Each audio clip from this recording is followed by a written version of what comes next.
Hey everyone, how's it going? As most of you already know, I'm stuck here in the hospital fighting leukemia. Who would have thought of all things that happened to me, it'd be cancer. Stuck in stuck in this bed and breakfast is what one of the nurses called it for at least the next 28 days. So I figured, why not just do a documentary of my day to day progress and keep you guys informed on what's going on. So, guess I can start at the beginning since this is the very first video. So on Sunday, June 21st. I think that's last Sunday. It was Sunday. I came home and was feeling really bad, and I had chills, and I chalked it up to being just kind of run down and exhausted. So I went and laid down, went to sleep, and take a nap, and all of a sudden I could barely move. My body was aching. I was getting chills, and I was shaking, and all of a sudden I just got really hot. So I called my mom in my bedroom, and I was like, something's wrong. So she felt my forehead, and she was like, "Oh, you are burning up." So she took the thermometer, and my temperature was actually 104. We were like, "We're going to the ER because you probably have COVID." Because I was experiencing the classic COVID symptoms. So we get to the ER, and we explain to him what I just told you, and they check me in real quick, get me up to the 5th floor, which is here at Baylor Scott and White, and that's where they keep all the COVID patients. They ran the COVID test, and thankfully that came back negative. So I do not have COVID. Thank you, Jesus. But they couldn't figure out what was wrong with me. They ran test after test after test, and the only thing they found out was that I had a very high white blood cell count. I couldn't figure out why. They said the normal count was between 4 and 11,000 at the most, and my white blood cell count when they came back was at 45,000, which is off the charts and not good. And they couldn't figure out why. They ran even more tests. They kept me there for several more hours, and finally they came back and said, "Okay, well, with your high white blood cell count and with the other symptoms that you're describing, you most likely have leukemia."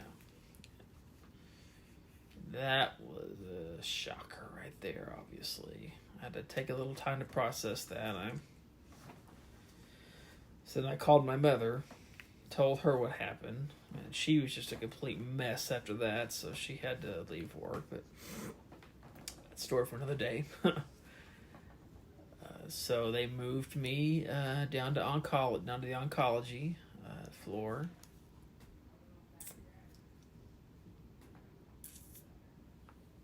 And that was pretty much day 1. I got day 2 and day 3 was the whole process of getting hooked up to this funny looking thing. That's where they're going to start the chemo treatments. And this thing over here is my new buddy. I got to take him everywhere I go for the next 28 days. Well, not 28 days, but for the majority of the time. That'll be my new best friend. So yeah, they've been poking and prodding me everywhere. I've got bruises and whatnot from where they've drawn blood, but it is what it is. We're getting through it. It's been a really rough time. I have a great oncologist, and he seems very knowledgeable, very friendly. So far, the nurses and the other doctors that have been in here have been nice. So that pretty much catches you up to what happened the first 3 days. This is now day 4. All the tests came back as confirming that I do have it's called AML leukemia, I believe. Doctor came in, explained the whole treatment process. So I'll do one type of chemo for the first 7 days starting today. I'll do another type of chemo for the next 3 days. That should make my red cell count and blood cell count go next to 0. So I'll probably bruise easier because I won't have much red blood cells, or however else I don't know how he explained it. Then once that's 10 days, I believe. So 10 days. Then I'll take a break from the chemo for 14 days to give my body time to recover.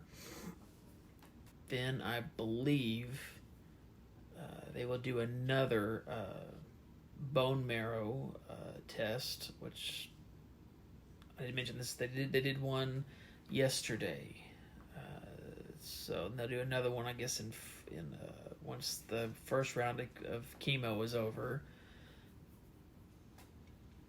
Yeah, then I wait 14 days of nothing to my body time to recover.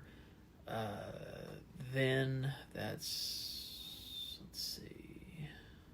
Oh yeah, 14 days. Then I will be discharged.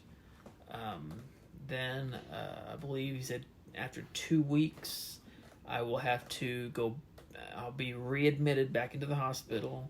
I'll do another round of chemo treatments, and then I'll probably be in the hospital for a few days after that. Once the 5 days is finished of chemo treatment, then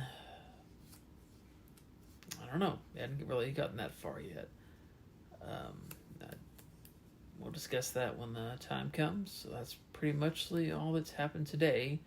So chemo has not started yet. Doctor put the order in, so anytime now, but probably this evening sometime, they'll hook my buddy up to all these little cords that are sticking out of my arm. And I will keep you guys informed on what happens from there. I have a nice room. I'll show you guys around after a while. But yeah, this is a really nice hospital. It really is. I mean, this is almost like first class. I mean, there's got foosball table. It's a pool table. They got their own library, and I mean, they got almost looks like a large Starbucks. They got all kinds of chairs to sit around in. They got bar stools and tables by the windows so you can look out. We're on the 7th floor, so you get a decent view. It's not great, but it's decent.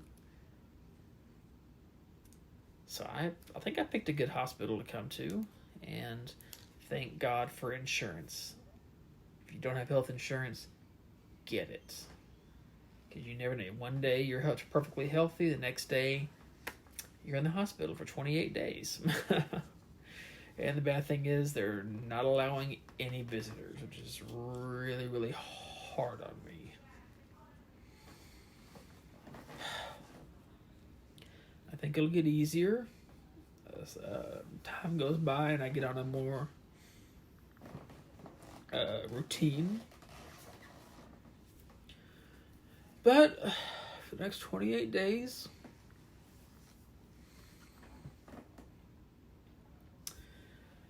I will not have any contact with the outside world other than virtually through FaceTime. My mother came up here today because we had a chat with the doctor, so they made an exception for her to come up for today on day 4. But she had to leave right after the meeting, which really sucked. But she brought me all my stuff, my laptop, my extra clothes and whatnot, and brought me food. I really haven't been sleeping very well, so they come in every 2 or 3 hours. They're to do something different. They come in and do vitals, I think, every 3 hours, every 2 to 3 hours, so that's kind of, they wake me up a lot. And they want to do more tests, they draw more blood, they do this, they do that, and they do all kinds of things. So I've got, like I showed you earlier, I got bandages. It's kind of a challenge, so this thing has to be covered up, and has to be covered up. It's, I don't know. This is a painful process. I'll tell you that much. I mean, it wasn't bad, but the whole bone marrow thing, that was a really hurt. I mean, I had to turn on my side. I mean, even with lidocaine and morphine, I still felt it a little bit. So it was very discomforting. I guess would be the best word to say the least.